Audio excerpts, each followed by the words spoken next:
রান্নাবাটিতে সকল দর্শক বন্ধুদের স্বাগত জানিয়ে শুরু করছি আজকের রেসিপি সম্পূর্ণ নিরামিষী বেগুন আলুর এই তরকারি।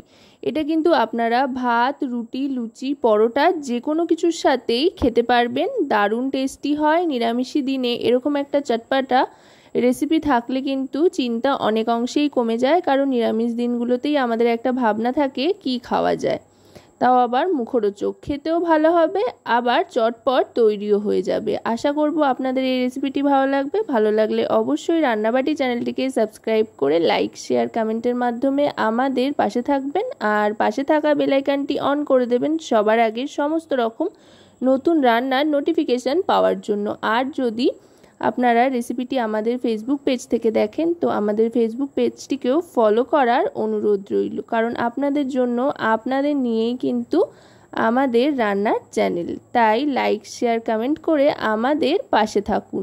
কথায় কথায় কিন্তু সর্ষের তেলে আলুগুলো ভেজে নেওয়া হয়ে গেল, বেশ লালচে করে ভেজে তুলে নিলাম। এবার দিয়ে দিচ্ছি বেগুনের টুকরোগুলো। যেহেতু ছোট সাইজের বেগুন ছিল তাই বেগুনের টুকরোগুলো একটু ছোট ছোট হয়েছে। তো বেগুনগুলো এবার ভেজে নিচ্ছি। অবশ্যই আগে আলুটা ভেজে তুলে নেবেন, তারপরেই বেগুনটা ভাজতে হবে। আর বেগুনটা কিন্তু এখানেই সম্পূর্ণভাবে ভেজে নিচ্ছি, এতে করে রান্নাটা অনেক তাড়াতাড়ি হয়ে যাবে। বেগুনগুলোও ভাজা হয়ে গিয়েছে, একদম লালচে করে ভেজে নিয়েছি। বেগুন ভাজার মতো করেই ভেজে নিয়েছি, হাফ ফ্রাই কিন্তু করিনি, সম্পূর্ণটাই ভেজে তুলে নিলাম বেগুনটা। এবার বেগুনটা তুলে নেওয়ার পর এই তেলেই বাকি রান্নাটা করব। নিরামিষী রান্না সাধারণত একটু তেলতেলে হলে বেশ ভালো লাগে।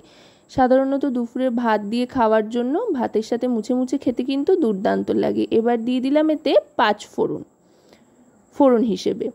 5 ফোড়নের গন্ধ কিন্তু দারুণ লাগে যে কোনো নিরামিষী রেসিপিতে। এবার এতে দিয়ে দিচ্ছি স্লাইস করে কেটে রাখা টমেটো। এখানে একটা টমেটো স্লাইস করে কেটে নিয়েছি, সেটাই দিয়ে দিলাম।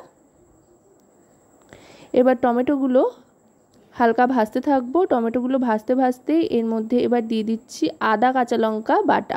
এখানে কিন্তু একেবারে মিহি করে আদা কাঁচা লঙ্কাটা বেটে নেওয়া হয়নি, একটু জাস্ট ক্রাশ করে নেওয়া হয়েছে, হামল দিস্তা পিটিয়ে নেওয়া হয়েছে। তাতে করে যতটা হয়েছে সেটাই দিলাম, এতে করে কিন্তু ঝাঁঝালো একটা ব্যাপার আসবে। এবার দিয়ে দিচ্ছি হলুদ গুঁড়ো 1 টিস্পুন পরিমাণে। তারপর দিয়ে দিচ্ছি রোস্টেড ধনে আর জিরে গুঁড়ো, এটাও 1 টিস্পুন পরিমাণে দিয়ে দিলাম। তারপর দিয়ে দিচ্ছি কাশ্মীরি রেড চিলি পাউডার। এতে খুব একটা ঝাল হবে না, কাঁচা লঙ্কা যেহেতু থেতো করে দিয়েছি তাই ওতেই যতটুকু ঝাল হওয়ার হবে। আর হাফ টেবিল চামচ নুন এখানে দিয়ে দিলাম। নুনের পরিমাণটা কিন্তু আপনারা আপনাদের স্বাদ অনুযায়ী দিয়ে নেবেন, কম বেশি করতেই পারেন। এবার নুনটা দিয়ে ভালো করে টমেটোটা গলিয়ে নিচ্ছি।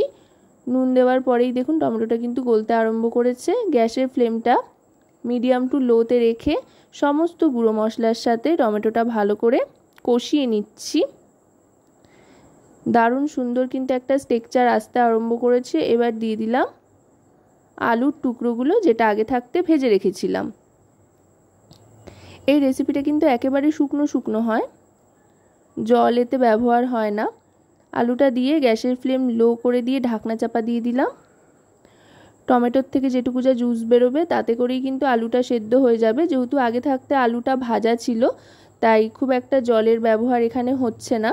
দেখুন আলুগুলো কিন্তু নরম হয়ে গিয়েছে। এবার এর মধ্যে আগে থাকতে ভেজে রাখা বেগুনের টুকরোগুলোও দিয়ে দিচ্ছি, দিয়ে এবার সবটা ভালো করে মিশিয়ে নেব। সবটা ভালো করে মিশিয়ে নেওয়ার পর এবার এটাকে স্ট্যান্ডিং টাইমে রেখে ওপর থেকে সামান্য একটু চিনি দিয়ে দিচ্ছি। চিনিটা অপশনাল, যদি আপনারা না চান তো নাও দিতে পারেন, তবে দিলে কিন্তু মন্দ লাগবে না। চিনিটা দিয়ে ভালো করে মিশিয়ে নিচ্ছি। যেহেতু নিরামিষী রান্না, আদা বাটার সাথে চিনির ফ্লেভারটা কিন্তু দারুণ যায়। চিনি দিয়ে ভালো করে মিশিয়ে নিয়ে এবার এটা সার্ভ করে দেবো। তো আজকের এই রেসিপিটি আপনাদের কেমন লাগলো অবশ্যই কিন্তু কমেন্টের মাধ্যমে জানাবেন।